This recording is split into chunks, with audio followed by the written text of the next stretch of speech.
Class में हम बात करेंगे मेमोरी के बारे में। सबसे पहले हम ये देखेंगे कि मेमोरी होता क्या है, इसके कितने टाइप्स होते हैं और मेमोरी की यूनिट क्या-क्या होती है। तो स्टार्ट करते हैं हम लोग। मेमोरी बेसिकली मेमोरी होता क्या है कि ऐसा लोकेशन जहां पर कंप्यूटर डेटा, इंस्ट्रक्शन और प्रोग्राम को स्टोर करके रखे। The location where the computer stores data, instruction and program are called memory. Computer memory is organized into memory cell. जो भी हमारी कंप्यूटर मेमोरी होती है वो बेसिकली मेमोरी सेल के रूप में ऑर्गेनाइज किया जाता है। अगर हम सेल की बात करें तो जैसे मेमोरी को छोटे छोटे चंक्स में डिवाइड किया जाता है, इस तरह से छोटे छोटे ब्लॉक्स होते हैं और हर ब्लॉक का अपना एक एड्रेस होता है और ये एड्रेस यूनिक होता है। हर एक चंक, हर एक लोकेशन एक फिक्स अमाउंट ऑफ डेटा को स्टोर करके रखता है और ये जो ब्लॉक्स हैं, इसमें जो डेटा स्टोर किया जाता है ये बेसिकली डेटा 0 1 के फॉर्म में स्टोर किया जाता है। तो ये बेसिकली मेमोरी होती है कि जहाँ डेटा और इंस्ट्रक्शन ये सबको हम स्टोर करके रख सकते हैं। अगर मेमोरी की बात करें तो मेमोरी हमारे पास डिफरेंट टाइप का होता है। अगर बेसिक कैटेगरी की बात करें तो primary memory, cache memory and secondary memory. इस तीनों के बारे में एक-एक करके हम पढ़ेंगे। सबसे पहले आता है primary memory. Primary memory is directly accessible to CPU. जो प्राइमरी मेमोरी होती है वो सीपीयू के डायरेक्टली एक्सेसिबल होती है और उसका यही रीजन है कि इसकी जो स्पीड होती है वो ऑलमोस्ट सीपीयू से मैच करती है, मतलब बहुत ज्यादा डिफरेंस नहीं होता। प्राइमरी मेमोरी की स्पीड जो कि हाई होती है और सीपीयू के ऑपरेशनल स्पीड से क्लोजली मैच करता है, जिस वजह से सीपीयू प्राइमरी मेमोरी को डायरेक्टली एक्सेस कर सकता है। Due to the high speed, cost of primary memory is high and the storage capacity of primary memory is lower in comparison to secondary memory. अगर हम सेकेंडरी मेमोरी से compare करें primary memory को, तो उसके कंपैरिजन में primary memory की जो कॉस्ट होती है वो हाई होती है और साथ ही स्टोरेज कैपेसिटी जो प्राइमरी मेमोरी की होती है वो भी कम होती है। अगर हम प्राइमरी मेमोरी को डिवाइड करते हैं, प्राइमरी मेमोरी के टाइप को देखते हैं, तो बेसिकली हमारे पास प्राइमरी मेमोरी जो है वो दो टाइप में अ, होता है, एक रैम और दूसरा रोम। प्राइमरी मेमोरी को अगर रैम के फॉर्म में डिवाइड करें तो रैम को फर्दर दो कैटेगरी में डिवाइड किया गया है, एस रैम और D RAM. S stands for static and D stands for dynamic.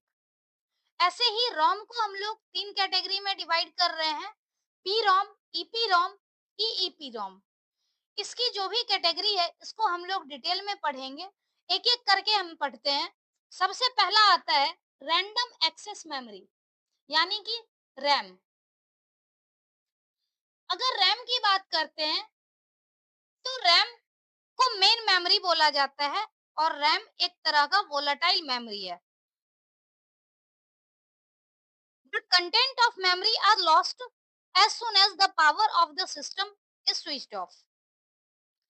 मतलब क्या है कि सिस्टम का जो रैम होता है वो बेसिकली वोलेटाइल इन नेचर होता है और जैसे ही हम मेमोरी पावर ऑफ करते हैं, सिस्टम को ऑफ करते हैं, जो मेमोरी का डेटा है वो इरेज हो जाता है, इसीलिए इसको वोलेटाइल मेमोरी कहा जाता है। नेक्स्ट है, it is the main memory with which the CPU can interact directly. चूंकि सीपीयू की जो ऑपरेशनल स्पीड होती है और रैम की ऑलमोस्ट क्लोजली रिलेटेड होता है, अ, इसलिए रैम सीपीयू जो है वो रैम को डायरेक्टली एक्सेस कर पाता है। नेक्स्ट है, it stores the instruction and data which are to be processed by CPU shortly. मतलब रैम के अंदर ज्यादातर वो डेटा स्टोर किया जाता है जो सीपीयू को प्रोसेस करना होता है। और जब भी सीपीयू को प्रोसेस करना होता है तो ये जरूरी है कि डेटा रैम में प्रेजेंट रहे, क्योंकि जो सेकेंडरी मेमोरी होती है वो डायरेक्टली एक्सेसिबल नहीं होती है। तो इसलिए जब भी प्रोसेस करना होता है वो मेन मेमोरी में डेटा का प्रेजेंट होना जरूरी होता है।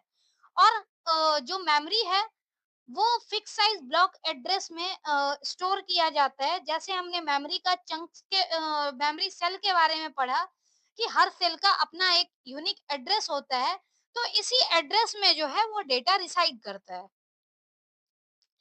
नेक्स्ट है the addresses on the RAM can be accessed in a random order, hence the name random access.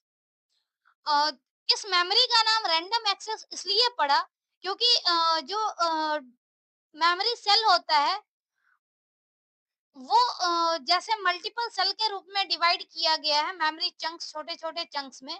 तो हर एक सेल का अपना एक यूनिक एड्रेस होता है। और ये जरूरी नहीं है कि हमें जब उस सेल को एक्सेस करना हो तो सीक्वेंस में ही एक्सेस होगा। हम रैंडमली कहीं से भी एक्सेस कर सकते हैं। जरूरी नहीं है कि जिस सीक्वेंस में डेटा स्टोर्ड हो उसी सीक्वेंस में एक्सेस हो। इसलिए इसको रैंडम एक्सेस बोला जाता है, क्योंकि डेटा रैंडमली हम एक्सेस कर पाते हैं। नेक्स्ट अगर रैम की बात करें तो रैम को मेजरली हम दो कैटेगरी में डिवाइड करते हैं। एक होता है एस रैम और दूसरा D RAM. D RAM stands for dynamic RAM. और डायनेमिक यानी कि इसका कंटेंट चेंज होता रहता है। मतलब इसके कंटेंट को बार बार हमें रिफ्रेश करने की जरूरत होती है। और ये जो होता है एस रैम के कंपैरिजन में थोड़ा सा स्लो होता है, इस वजह से इसकी कॉस्ट भी जो है वो स्टैटिक रैम के कंपैरिजन में थोड़ी सी कम होती है। नेक्स्ट अगर हम स्टैटिक रैम की बात करें तो स्टैटिक रैम जो है वो उसमें कांस्टेंट रिफ्रेशिंग की नीड नहीं होती है, जिस वजह से इसकी कॉस्ट डायनेमिक रैम के कंपैरिजन में ज्यादा है। और जब हम प्राइमरी मेमोरी की बात करते हैं तो प्राइमरी मेमोरी ज्यादातर डी रैम से बना हुआ होता है। जो एक हमारे पास मेमोरी होती है कैशे मेमोरी, वो रैम से भी ज्यादा फास्ट होती है, प्राइमरी मेमोरी से भी ज्यादा फास्ट होती है। तो उसको बनाने के लिए हम लोग एस रैम का यूज करते हैं, जो कि हम आगे पढ़ने वाले हैं। नेक्स्ट टाइप है read only memory. Read only memory जिसको कि हम कॉमनली रोम बोलते हैं। रोम वोलाटाइल इन नेचर नहीं होता है। रोम का जो टाइप नेचर होता है वो होता है basically non volatile. Non volatile क्यों होता है? तो इसमें जो भी इंस्ट्रक्शन वगैरह होते हैं वो परमानेंटली स्टोर्ड होते हैं। The purpose of ROM is to store software instruction required for starting up the computer. मतलब जब हम लोग कंप्यूटर को स्टार्ट करते हैं तो उस टाइम पे सॉफ्टवेयर इंस्ट्रक्शन की नीड होती है और वो सॉफ्टवेयर इंस्ट्रक्शन सारा रोम में स्टोर्ड होता है। The startup process is also called bootstrap और booting of the computer।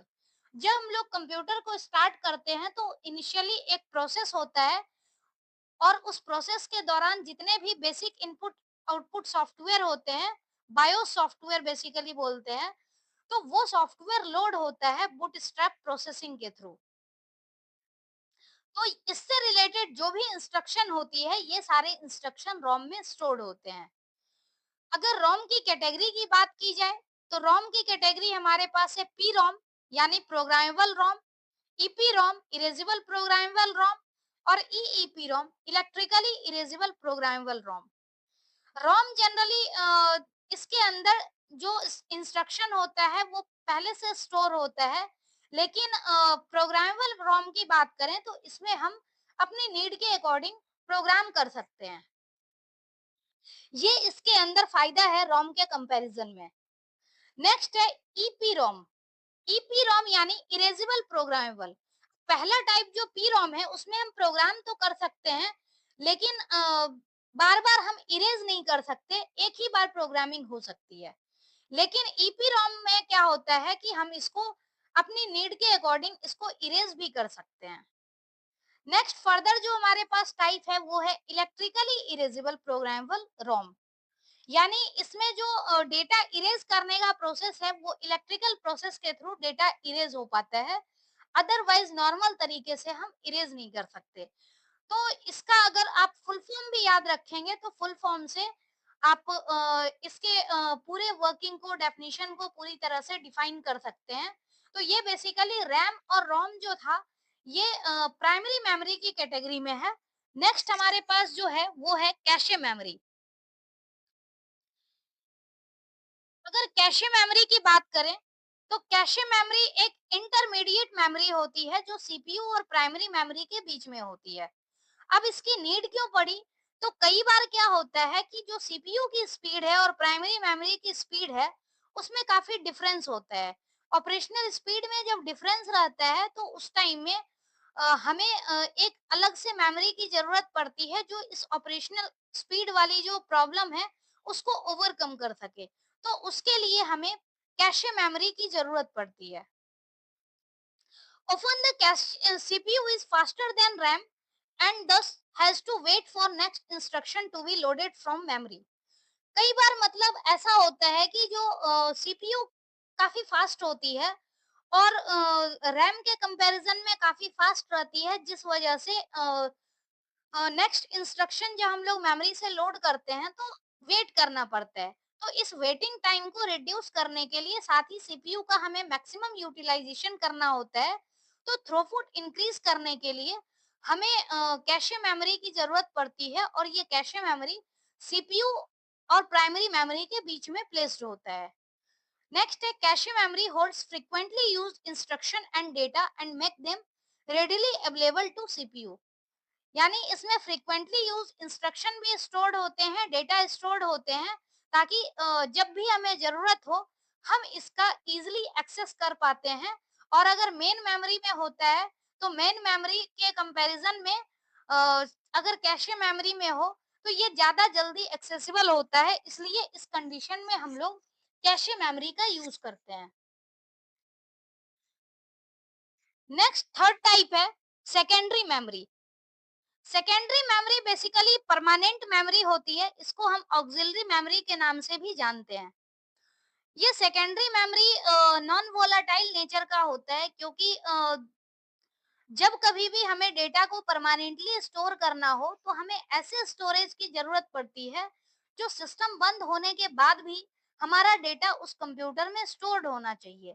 तो ये जो परमानेंट मेमोरी है सेकेंडरी मेमोरी इस पर्पस को पूरा करता है, इसलिए हम लोग सेकेंडरी मेमोरी का यूज करते हैं। बेसिकली ये नॉन वोलाटाइल नेचर है, जिस वजह से पावर अगर ऑफ भी हो जाता है कंप्यूटर का तो डेटा फिर भी मेमोरी के अंदर रहता है।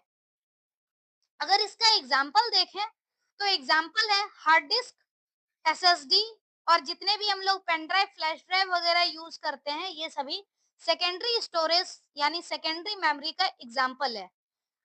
आजकल एक हार्ड डिस्क यूज होता है और हार्ड डिस्क को रिप्लेस करने के लिए हमारे पास एक एसएसडी है जिसको हम लोग सॉलिड स्टेट ड्राइव बोलते हैं। तो इसकी जो स्पीड होती है मतलब ऐसे टेक्नोलॉजी पे बेस्ड है जो कि हार्ड डिस्क के कंपैरिजन में लगभग 10 गुने स्पीड को देता है। 10 गुनी स्पीड होती है तो हमारे सिस्टम का जो स्पीड है वो काफी इंक्रीज हो जाता है। तो इसलिए आजकल हम लोग हार्ड डिस्क की बजाय एसएसडी वाले सिस्टम को यूज करना प्रेफर करते हैं। नेक्स्ट पॉइंट है the CPU does not interact the secondary memory directly. हमने स्टार्टिंग में ही देखा था कि जो हमारी सेकेंडरी मेमोरी है उसकी चूंकि स्पीड कम होती है, इस वजह से सीपीयू डायरेक्टली इंटरेक्ट नहीं कर पाता। डायरेक्टली इंटरेक्शन की जहां तक की बात है तो वो प्राइमरी मेमोरी और कैशे मेमोरी के साथ ही डायरेक्ट इंटरेक्शन हो पाता है, क्योंकि जो दोनों मेमोरी की ऑपरेशनल स्पीड है वो ऑलमोस्ट मैच करता है। अगर हम इसके कंपैरिजन की बात करें तो हम लोग एक डायग्राम से देखते हैं, क्योंकि हमने बार बार स्पीड कॉस्ट वगैरह की बात की है तो एक डायग्राम की हेल्प से हम इसके कंपैरिजन को देखते हैं। अगर आप इस डायग्राम को ध्यान से देखेंगे तो इस डायग्राम के अंदर एक कैपेसिटी है जो कि यहाँ पर हॉरिजॉन्टल वे में बनाया हुआ है। ये इसकी कैपेसिटी है और जैसे ही हम बॉटम से टॉप जा रहे हैं, इसकी कैपेसिटी डिक्रीज होते जा रही है। लेकिन अगर आप बात करेंगे इसकी स्पीड की और कॉस्ट पर बिट की, bit basically memory measurement unit है जिसकी चर्चा हम नेक्स्ट टॉपिक में करेंगे। तो जैसे ही ये स्पीड और कॉस्ट की बात होती है, हम बॉटम से टॉप पे जाते हैं, तो बॉटम से टॉप जाते ही इसकी स्पीड और कॉस्ट दोनों ही इंक्रीज होते जाती है। अब इसके अंदर यही होता है कि जित मेन जो कॉस्ट है वो डिपेंड करता है स्पीड के ऊपर। अगर कॉस्ट स्पीड ज्यादा होगी तो कॉस्ट भी ज्यादा होगा। यहाँ पर अगर सीपीयू की बात करते हैं तो सीपीयू के अंदर रजिस्टर्स होते हैं और रजिस्टर की स्पीड सबसे ज्यादा होती है, इसीलिए इसका कॉस्ट भी ज्यादा होता है बट इसकी स्टोरेज कैपेसिटी सबसे कम होती है। रजिस्टर से नीचे हमारे पास है कैशे मेमोरी। कैशे मेमोरी जो है ये बेसिकली स्टैटिक रैम से मिलकर के बना हुआ होता है और इसकी जो स्टोरेज कैपेसिटी है वो रजिस्टर्स के कंपैरिजन में ज्यादा होती है, लेकिन स्पीड और कॉस्ट रजिस्टर के कंपैरिजन में कम होती है। नेक्स्ट आता है प्राइमरी मेमोरी, जो कि बेसिकली डायनेमिक रैम से मिलकर के बना हुआ होता है और बार बार चूंकि रिफ्रेश हो जाती है, कंटेंट चेंज हो जाता है, तो इसलिए हम डायनेमिक रैम को प्राइमरी मेमोरी के रूप में यूज करते हैं। इसकी जो कैपेसिटी है वो कैशे मेमोरी के कंपैरिजन में ज्यादा है, लेकिन अगर स्पीड और कॉस्ट की बात करें तो स्पीड और कॉस्ट दोनों ही इसकी कैशे मेमोरी के कंपैरिजन में कम है। नेक्स्ट सेकेंडरी मेमोरी है, इसकी स्टोरेज कैपेसिटी सबसे ज्यादा है, लेकिन वही स्पीड जो है वो स्पीड सबसे कम है और यही रीजन है कि सीपीयू के साथ डायरेक्टली इंटरेक्ट नहीं कर पाता और इसकी कॉस्ट पर बिट जो है वो सबसे कम होती है।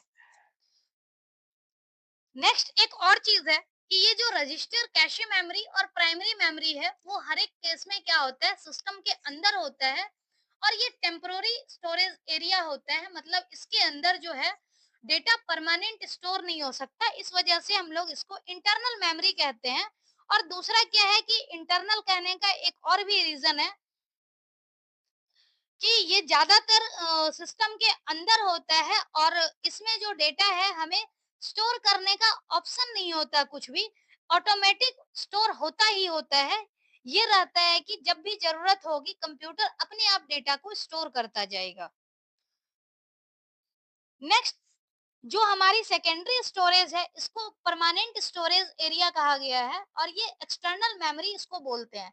हालांकि ये सिस्टम के अंदर भी हो सकता है और बाहर भी हो सकता है, लेकिन है क्या कि चूंकि इसमें हमारी मर्जी होती है, जब हम चाहें तो इसको स्टोर कर सकते हैं, नहीं चाहें तो स्टोर नहीं करेंगे। तो इसलिए इसको एक्सटर्नल मेमोरी भी कहा जाता है कि मतलब ये हमारे पास एक ऑप्शन होता है। और बेसिकली वैसे इस तरह की जो सेकेंडरी स्टोरेज डिवाइस है वो मैक्सिमम केस में इंटरनल और एक्सटर्नल दोनों टाइप का होता है कि सिस्टम के अंदर भी रहे और सिस्टम के बाहर भी रहता है।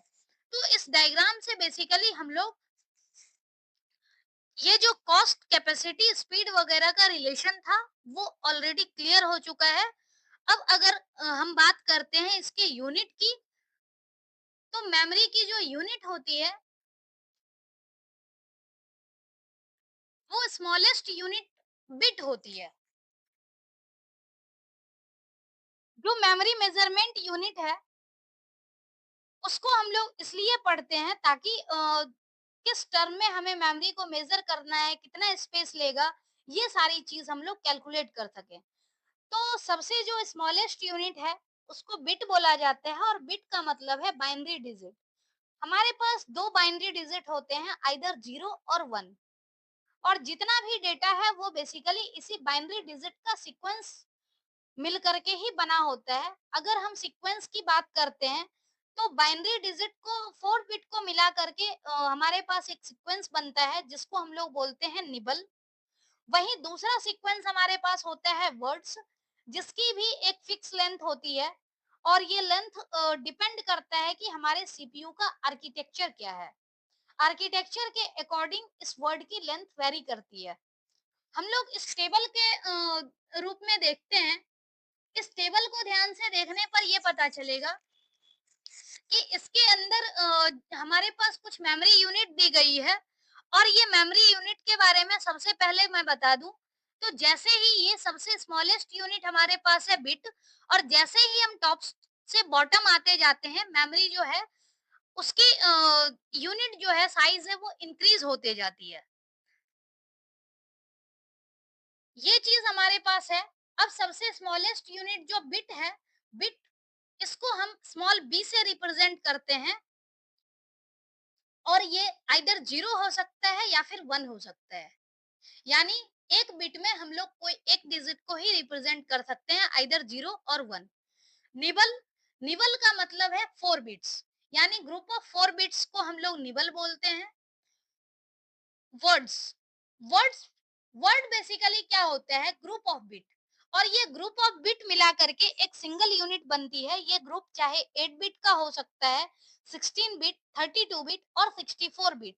ये सीपीयू का आर्किटेक्चर क्या है उसके हिसाब से डिपेंड करता है। आजकल सबसे ज्यादा जो 64 बिट ऑपरेटिंग सिस्टम ज्यादातर आने लग गया है। 64 बिट हमारे पास सिस्टम भी है सीपीयू का आर्किटेक्चर, तो ज्यादा यही यूज होता है 64 बिट वाले।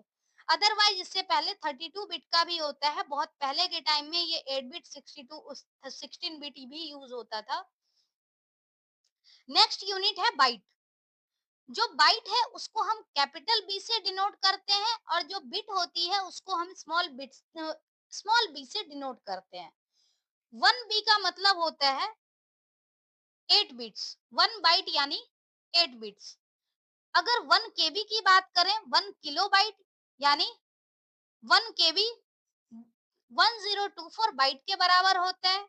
1 एमबी यानी मेगाबाइट, 1 मेगाबाइट 1024 किलोबाइट के बराबर होता है।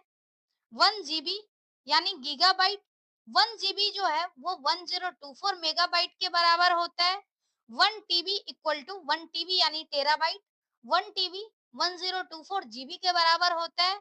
और 1 पीबी यानी पेटाबाइट, 1 पेटाबाइट 1024 टीबी के बराबर होता है।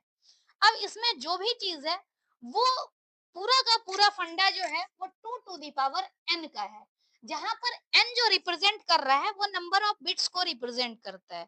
अगर n की वैल्यू 1 है हमारे पास, तो इसका मतलब हमारे पास दो ही ऑप्शन है, आइदर 0 और 1। अगर 2 टू दी पावर 2 हो जाए यानी n की वैल्यू 2 है, तो हमारे पास 2 इंटू 2 4 बिट्स बनता है, जिसको हम लोग 1 निबल बोलते हैं। ऐसे ही 2 to the power 3, 2 to the power 4, 2 to the power 5, 2 to the power 6, इससे क्या है डिफरेंट टाइप के वर्ड्स बनते हैं। अगर बाइट की बात की जाए तो 8 बिट जो है वो 1 बाइट के बराबर होता है।